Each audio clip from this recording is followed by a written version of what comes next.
Welcome to your True Crime Tuesday. I wanted to talk about this case because of the absurdity of it, and you'll see what I'm talking about as we get into it. Before we begin, I want to remind you that this rant and all my rants and episodes are sponsored by my lambs and Patreon. Patreon.com/Love and Murder. If you want to support Love and Murder, just go ahead and join us over in Patreon.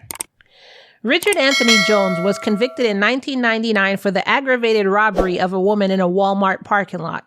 The thing about it was, he said he was innocent. Now, I know what you're going to say. Everybody says that. But hear me out. He actually had a solid alibi. He was at a birthday party, and a bunch of people who were at that party testified that he was at that party. So he was somewhere else, and a bunch of people saw him there. And nobody said he left for any extended period of time, nothing like that. He was literally at a birthday party the entire time with a bunch of people who had eyeballs on him. So you think that's it? Case closed. Kai, why are you even doing this episode? It's not. He was implicated anyway. On May 31st, 1999 at 8 p.m., a man ran up to a woman in a Walmart parking lot in Roland Park, Kansas, and tried to steal her purse.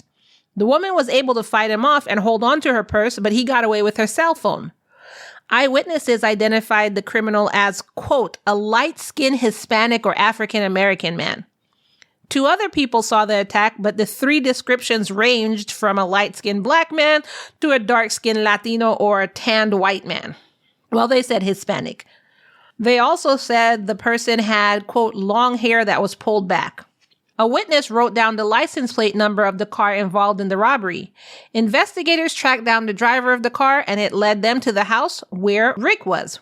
Then the witness also went to the precinct where he looked through hundreds of mugshots of people with the name Richard and Rick that matched the description of the victim and the security guard had given. The driver then ID'd Mr. Jones as the person. And because the woman fell and scraped her knees, the phone theft was then classified as an aggravated robbery.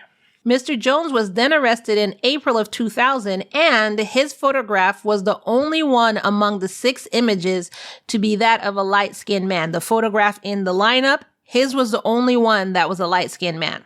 During a preliminary hearing and later at trial, the victim also ID'd Mr. Jones as the suspect. But at the time of the robbery, like I said, Mr. Jones was at his girlfriend's birthday party where several guests testified that they saw him.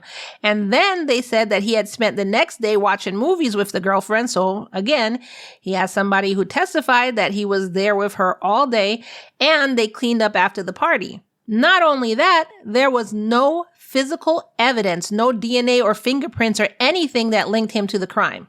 So they said all of this in court, and it looked promising because literally, how could you paint me as guilty when there's nothing linking me to the crime? And there's at least 20 people who saw me somewhere else. However, the jury found him guilty because he had a previous criminal record. So they found him guilty, and he was convicted on the aggravated robbery charge and sentenced to 19 years in prison. He then appealed because, oh my God, look, I'm telling you the evidence. I'm showing you. What are you doing? What are you talking about? And the judge said, no, and said, go on to prison. Then when he was in prison, people in prison kept telling him that he looks like somebody else. You look like somebody else. You look like this guy named Ricky Amos. And they literally kept confusing him for this guy named Ricky Amos. Quote, I took it with a grain of salt, said Mr. Jones. But then he started thinking, and he thought, maybe they confused me with this guy. And so he started looking for anybody that could help him, anybody, any department, any business, any nonprofit, whatever that could help him prove his innocence. Quote, I knew it was, at the time, it was my only shot. I could not lose. I had to throw it out there. So then he found the Midwest Innocence Project, which partners with the University of Kansas Project for people who are actually innocent. The Midwest Innocence Project then tracked down Ricky Amos's photograph and, quote, they looked like they could have been twins. From there, other pieces of the puzzle began fitting together. The team from the Innocence Project tracked down Ricky Lee Amos, who lived at the same address that was linked to the crime.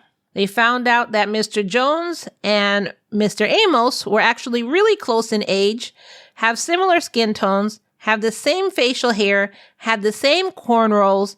Literally, they look like twins.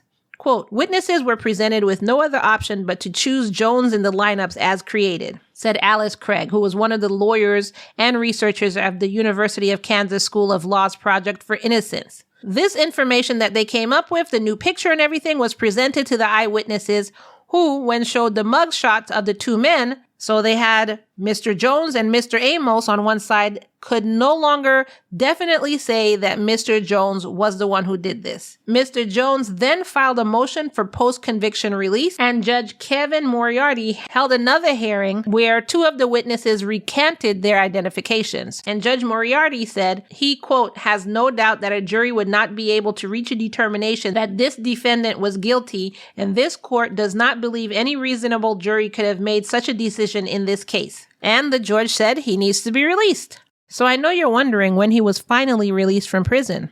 I mean, he had a 19-year sentence, right? Was he released after 1 year? Maybe 3?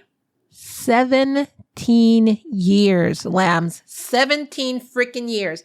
He was finally released on June 8th, 2017.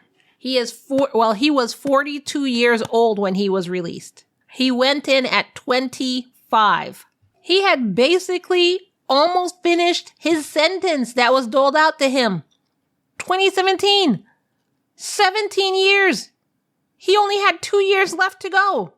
That's crazy. Quote, I hoped and prayed every day for this day to come, and when it finally got here, it was an overwhelming feeling. I just want my name to be cleared. John Cowles, who was the original prosecutor of the case and who is now a criminal defense attorney, told ABC News that Mr. Jones's conviction was, quote, based solely on eyewitness identification. I realized that we had very unfortunately convicted the wrong man. We spoke at the hearing and he was appreciative and I wished him luck. Screw that. I don't want your luck, sir. I gave you all the evidence. You had all the evidence. You had a bunch of people coming out and testifying that I was not there. I was at a birthday party. I don't want your luck. Then Mr. Jones, as I said, I don't want your luck. He went and filed a petition with the 10th Judicial District Court of Kansas, seeking more than $1.1 million in compensation for the state. Basically, that calculated to about $65,000 for each year of the 17 years he'd spent in prison. And check this out. Like I said, he was 25 years old when he went in. And he was a father with 2 young daughters. When he went into prison, he had a 7-year-old and a 2-year-old. When he got out of prison, he had a 24-year-old and a 19-year-old, and he was a grandfather. So he literally missed out on his children's lives. Quote, at the time, I was pretty much trying to be responsible as a father. I was not perfect, but I was a big part of their lives. And when I got incarcerated, it was hard for me because I was used to being around for my kids. It was a hard pill to swallow. Not only was he seeking that $1.1 million, but he was also seeking help with tuition, housing, and counseling. Quote, it took a big chunk of my life that I could never get back. I'm just trying to get stable in my everyday life. I am still transitioning. In the petition, it says, this compensation is relatively small given the unfathomable hardship of 17 years of wrongful imprisonment. In a statement, Kansas Attorney General Derek Schmidt said, quote, we are committed to faithfully administering the new mistaken conviction statute the legislature enacted. In this case, it was possible on the existing record to resolve all issues quickly, satisfy all of the statute's requirement, and agree to this outcome so Mr. Jones can receive the benefits to which he is entitled by law because he was mistakenly convicted. So ultimately, he was granted the $1.1 million, and he got a certificate of innocence, his record of arrest and conviction expunged, counseling, the destruction of any biological samples associated with his case. Why did you take biological samples?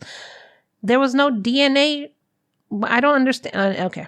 and permission to participate in the state's healthcare benefits program, which that was for like 2019, 2020.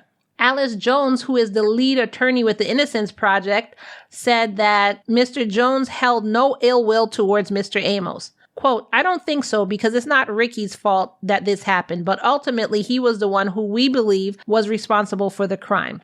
Ricky has never admitted to the crime, and I think Jones was somewhat disappointed that he didn't admit to it. So like the quote said, Mr. Amos denied any involvement in the crime, and either way, even if he said he did do it, the statute of limitations on the crime has passed. So even if he did do it, there was nothing that they could do about it, which is insanely crazy. So with this case, it shows the flaws in convictions based on eyewitness identification.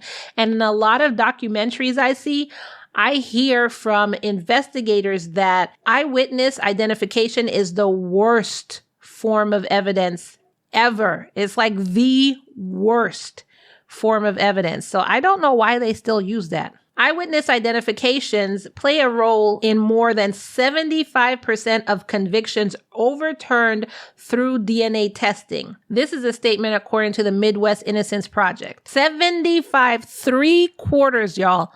75%. Mr. Jones's case was the first to be resolved under a new mistaken conviction statute. And since then, as of this writing, 2 other people have filed mistaken conviction lawsuits. So I have the picture of Mr. Amos and Mr. Jones so you can see just how closely they resemble each other. And it's true, they do look like they are brothers, like they could be twins. So if you go to the Lamb website, murderandlove.com, you'll literally see the show notes with the picture of Mr. Amos and Mr. Jones, and you can see how closely they look alike. So what do you think about this? I cannot believe eyewitness identification plays a role in more than 3/4 of the convictions that are overturned. Oh my God. Now, if you were a juror for this case, would you have listened to the testimony, or would you have been prejudiced, looked at him, looked at the picture, looked at his past criminal records and been like guilty? Like honestly, what would you have done? Let me know in the comments below. And that's all I have for this rant. I'll see you in the next one. Bye.